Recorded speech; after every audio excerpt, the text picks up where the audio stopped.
Fat Joe and Jadakiss realized Jay-Z is not coming. I can't lie to you. HOV hit us with a birdie in the ear and said, I love your show the most when you ain't even got guests. When you and Jada just going off the top talking that. You know my HOV is professional, Kurt. He So he said he want to get he gave us the guest he list. picked us up, told us he watched. Y'all should have no guests. The shows I like when it's you and Kiss. Rock sign. He ain't coming. Hey, listen. So love. Perhaps a little save a piece for later. Something for no reason. Like we need that home interview. Good luck. Good luck, huh?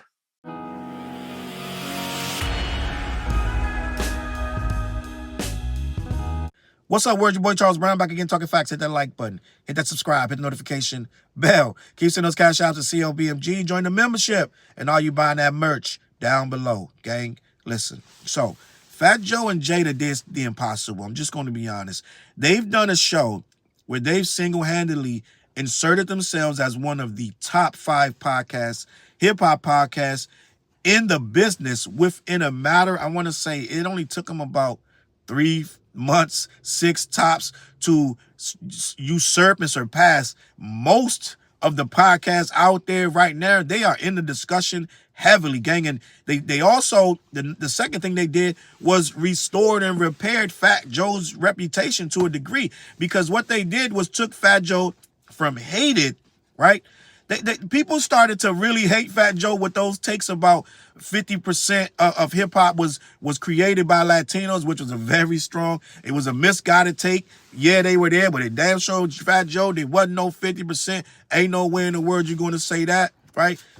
We had a lot of discussion around it. That was a very big topic, but some people took it really latched onto that and started to angrily try to get Fat Joe to literally cancel. They did that to Fat Joe and Busta Rhymes. They took a very hard stance on Busta Rhymes. Two of the most beloved MCs in hip-hop became 2 of the most hated. Well, this show, when they first announced it, I was like, wow, they're really bugging, because Fat Joe's reputation is crazy right now. I think they announced that show at the worst possible time in Fat Joe's entire career. He was never more hated than that. And Jadakiss is solid to sit down with him and actually do the show, because Jada had to know that the internet was not rocking with Fat Joe. They were saying Fat Joe was getting booed and all this, that, and the third. And I was like, I don't know where Fat Joe can go from here before the show happened, because it was always some internet take he was doing that made things worse. He was burying himself every time he talked. It was like, Fat Joe, just please, gang. All of the love and respect you've garnered over these last 20, 30 years, you're ruining it in one crazy summer. It's starting to look bad. So when they signed on for that show, it didn't look good. But at the end of the day, when the very first episode, the setup of the situation, everything looked like this show was a hit. I don't know, but people immediately locked into what they tried in the beginning. Don't get it wrong. The first week or two, yes, they were in the comments. They was coming at Joe. They was coming at him crazy. They was coming at Jada by proximity. And I honestly thought Jada risked his good vibe that he had from the fan base.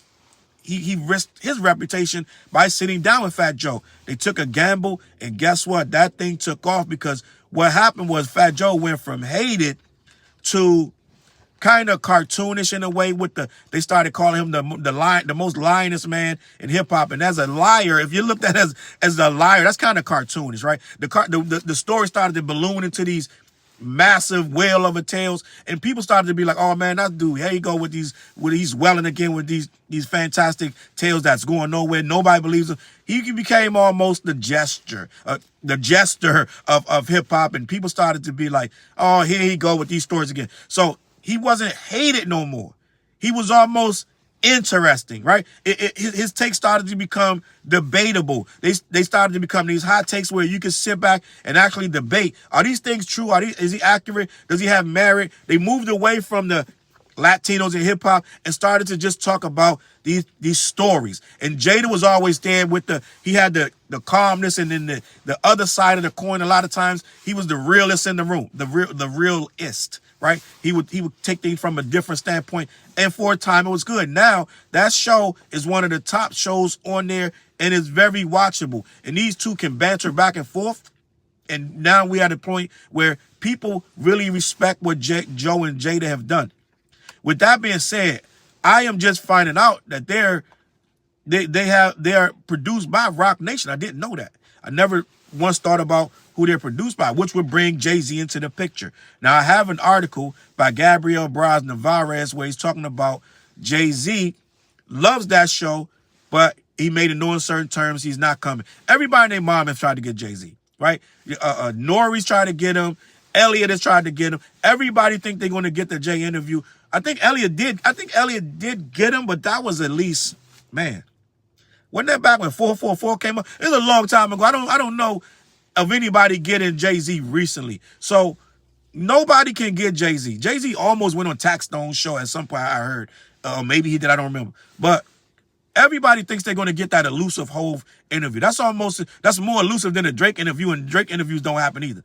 So I believe that what we're seeing is HOV is showing you he's dialed into these shows, whether you know it or not. He's watching these shows. He always knows what's going on for some reason. He knows what the streets are saying. He knows what's happening in these podcasts. I don't know when this nigga got time for all this shit, but he be watching these shows, right? At the end of the day, he's watching their show.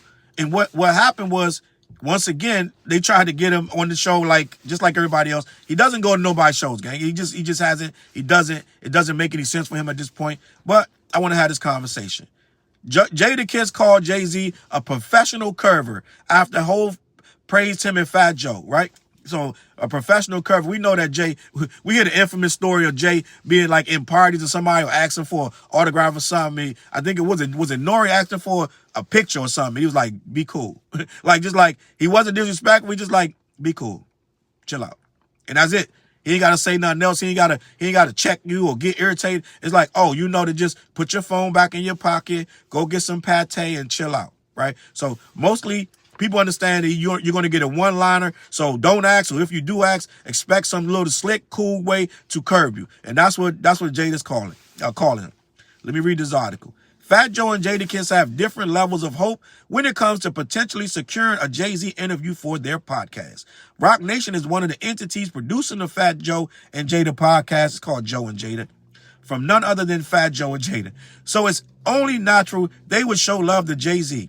However, they maybe didn't expect the Brooklyn mogul to show them love back, although they have different interpretations of what this could mean. Like, it's kind of flattering, you know what I'm saying, to know that Jay is watching your program, right? You're not doing it with him in mind or people of that stature in mind. You're just doing the show. And you know, a lot of times we'll say these things. We don't know we don't know who's watching. We don't know, you know what I'm saying? Be a lot of people that will tap into my shit and I don't know who's watching. And then you're like, damn, I probably wouldn't have said that had I known. So it's like, it's flattering to know somebody's watching you unfiltered. They just hearing you saying your inner thoughts, whether you're with them or against them. And it just, you know what I'm saying? I guess this kind of like took them back to learn this. As you would think he would tap in if he's part of the, you know what I'm saying, the production team. Let me continue. For those unaware, Joe revealed that HOV showed them love during a recent episode, as called by the Rock Supremacy on Twitter. During their latest episode, Joey Crack spoke on his personal shout-out and theorized on whether or not this could result in an interview with the Rockefeller legend. The Locks member, though, doesn't think this will result in much else. He's right. I do not see Jay sitting down. It don't make no sense for him right now with all the shit he got going on to throw them an interview, but why not try? So let me read this.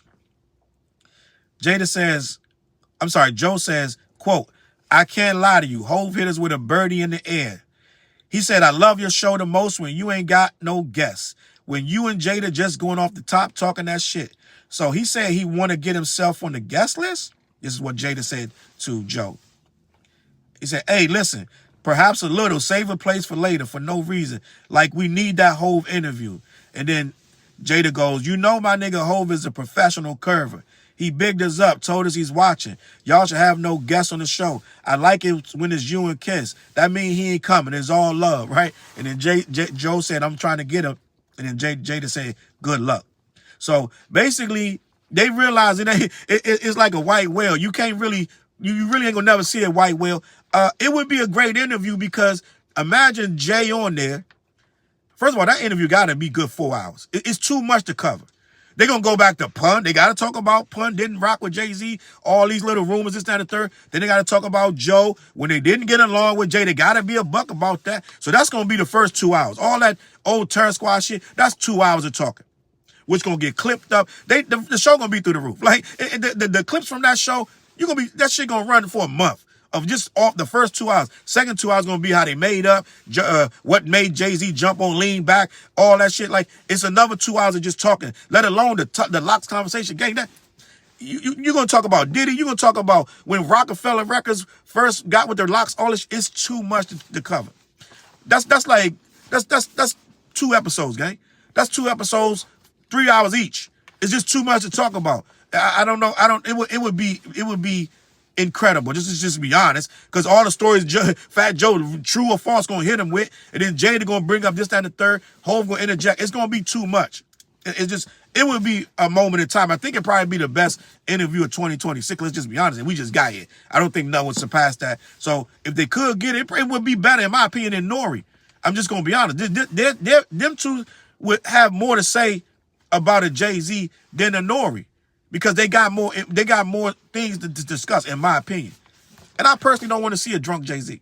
I don't want to see Jay-Z drinking fucking, what's that shit they be drinking over there? I don't know, in the bottle, the Mama Wine. Well, Mama Wine is fine.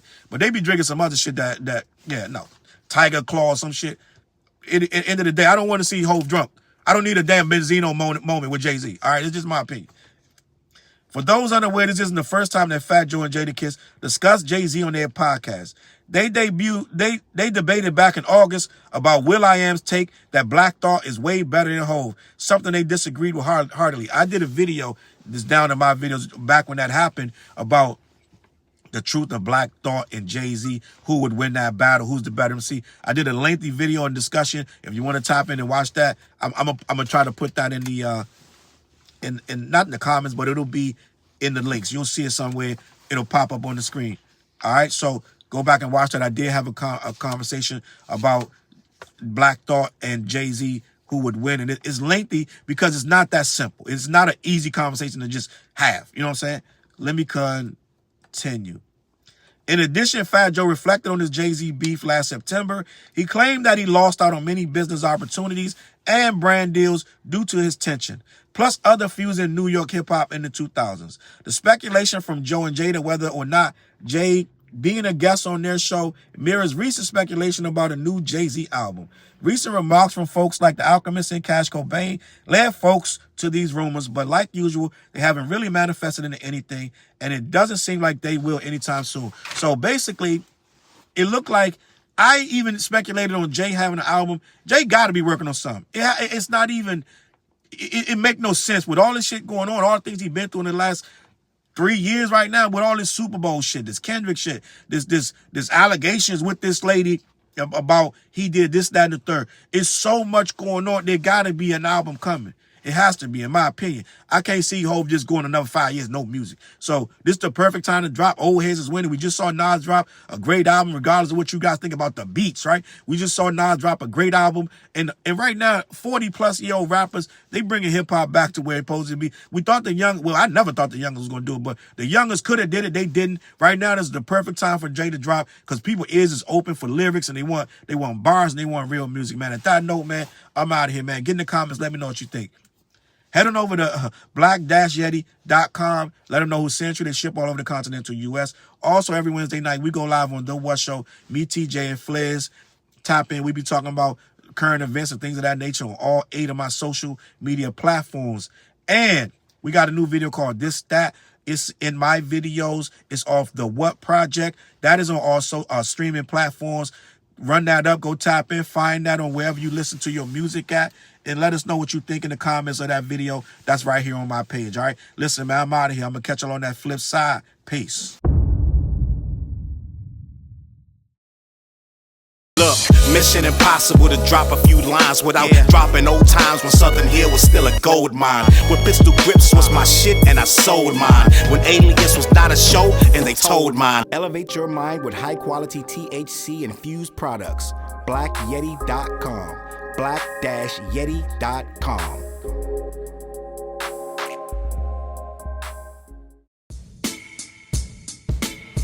CLB. Get my coat.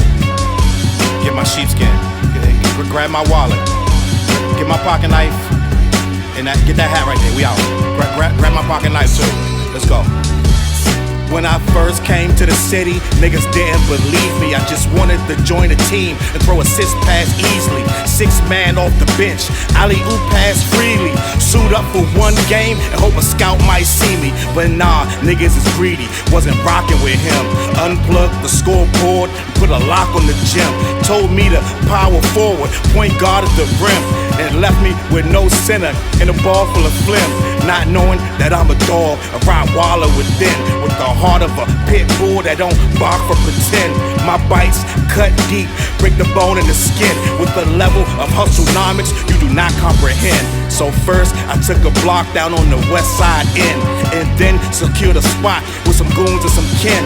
And then sent out some flyers, let the games begin. And in 6 months time, the city like that's him. Oh yeah, he the one that moved the hustle to the burbs. And yeah, he the one that knocked the hustlers off the curb. And yeah, he the one that set up shop without a word. And he the one that got it cracking. And all he did was rapping by the Hooters. I kept killers from being shooters. Put a mic in a thug's hand, now he loyal like Pats fans. Take a man off the streets past the needles and crack cans. Promise mama to keep him safe, then put some food in his face and he'll kill for you. But I don't need him for that. Click like, click share, tell them bitches we back. Share the whole location, tell them niggas where we at. Cause we out here, we ain't the cheese, we the trap.